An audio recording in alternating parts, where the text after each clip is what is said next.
ছেলে আর মেয়ে দুজনে ভালোবেসে বিয়ে করলো। ওদের ভালোবাসা দেখে শ্বশুরবাড়ি বাপের বাড়ি দুই পক্ষই রাজি হলো। বিয়ের পর 3 বছর পর একটা বাচ্চা হলো। বাচ্চা হওয়ার 2 বছর পর আর একটা বাচ্চা হলো।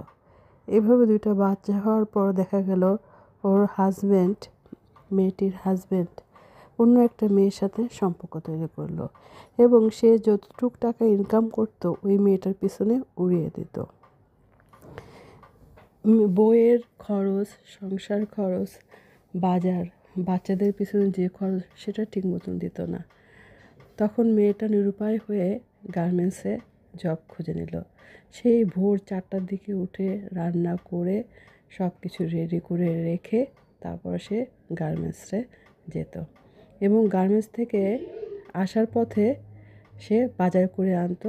বাজার করে এনে রান্নাবান্না করে বাচ্চাদের নিয়ে খাওয়া দাওয়া করতো।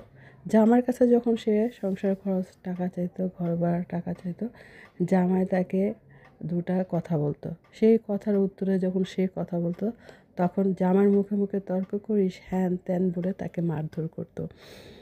তখন সে মেয়েটা যখন তার বাপের বাড়ির সবাইকে বলল, মেয়ের বাপের বাড়ির সবাই বলল, কী করবি কর, সহ্য কর, 2টা বাচ্চা নিয়ে কোথায় যাবি। মেয়েটাও ভয়ে 2টা বাচ্চা রেখে বাপের বাড়ি যেতে চায় না এবং ডিভোর্সও দিতে চায় না, কারণ সমাজে ডিভোর্সি মেয়েদের কদর নেই, তাদেরকে খুব হীন চোখে দেখা হয়, তাদেরকে খুব লাঞ্ছনা গঞ্জনা দেওয়া হয়।